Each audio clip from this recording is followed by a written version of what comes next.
Rejection is a word that can instantly trigger anxiety, self-doubt, and disappointment. You've been there, I've been there, everyone has been there. The heart-dropping moment when you don't get the call back, the promotion slips through your fingers, or the relationship you hoped for just isn't mutual. And if you're like most of the people, that feeling can hit you like a ton of bricks, right? It's easy to let that sting get personal, to think that you are the failure, that you didn't measure up. But here's the thing, rejection, it's not a reflection of your worth. Let's take a step back for a second and look at the most successful people on the planet. Steve Jobs, rejected from his own company. Michael Jordan, cut from his own basketball team. Think about that. People we consider legends today face rejection just like you and me. The difference? They didn't let it define them.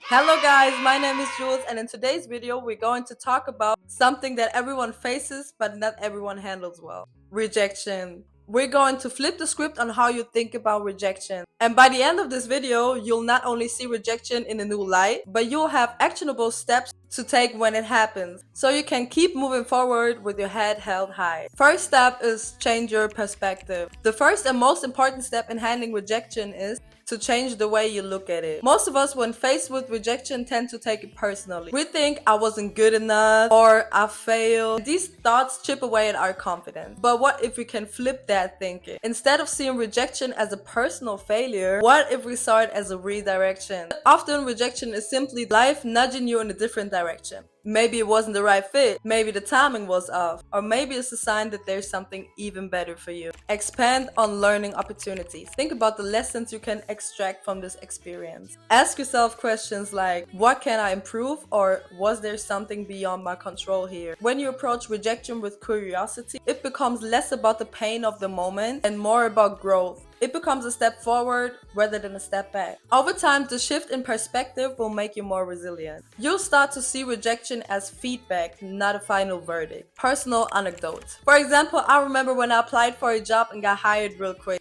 I felt I had nailed the probationary period, but got fired 2 months later. It was a tough pillow to swallow, but instead of letting it destroy my confidence, I asked the manager what the purpose is. Turns out that they were looking for someone with more work hours. So I applied for a new job in a complete different category. And eventually I landed a role that was an even better fit for me. So don't see rejection as the end of the road. It's a detour, not a dead end. Separate your worth from the outcome. One of the most important things to remember when dealing with rejection is that your value as a person isn't determined by a single outcome. Whether it's not landing a job, being rejected by someone you like, or not winning an award. These things don't define your worth. Too often we make the mistake of tying our self-esteem to external events. We think, if I get the job, I'm successful. Or if this person likes me, I'm lovable. But that's a dangerous mindset because it gives all the power to the outcome rather than your own worth. Deep dive into self-worth. Your self-worth should be rooted in who you are, not what happens to you. Who you are is defined by your value, your passion, and how you treat others, not whether someone or something validates you. By separating your worth from external validation, you create a strong foundation that remains unshaken, no matter how many rejections you face. One way to reinforce this idea is by creating a confidence journal. Every time you achieve something, no matter how small, write it down. It could be finishing a task, learning something new, or stepping outside of your comfort zone. Over time, this journal will become a reminder of your strengths and accomplishments, independent of any rejections you face.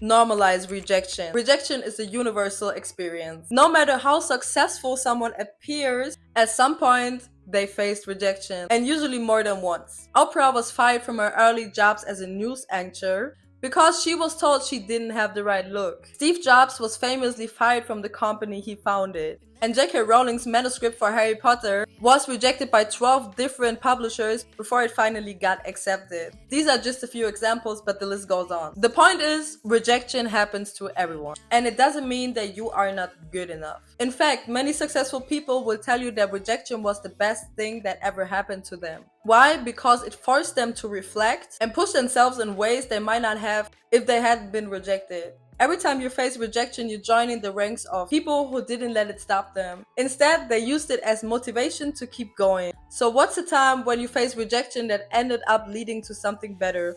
Let me know in the comments. Allow yourself to feel disappointed, but don't stay there. Let's be real for a second. Rejection hurts. It's perfectly normal to feel frustrated, sad, or disappointed when things don't go the way you hoped. There's a need to pretend that it doesn't affect you. Suppressing those emotions can actually make it harder for you to move on. So give yourself permission to whatever you're feeling. It's okay to take a moment to be upset, but the key is not to dwell there. Emotional management. Acknowledge the disappointment, but set a limit. Don't allow rejection to linger your mind for too long. It's helpful to set a time cap for your feelings. Maybe it's an hour, maybe it's a day, but after that, make a conscious effort to move on. This doesn't mean rushing your healing progress, but rather making sure that you don't let negative emotions spiral and overall your self-esteem. One way to transition and feeling stuck to taking action is by using a technique called future pacing. Imagine yourself 6 months from now, looking back at this moment. Will it still feel as significant? Probably not. Putting rejection in perspective can help you realize that it's just one moment in a much larger journey.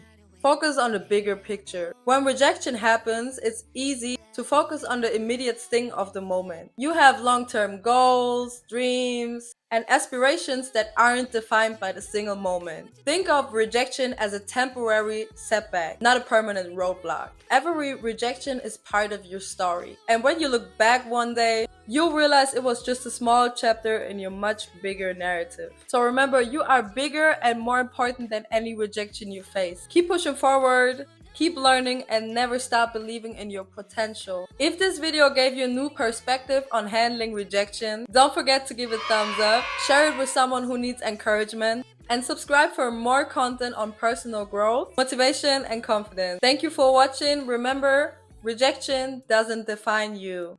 Your resilience does. See you in the next one.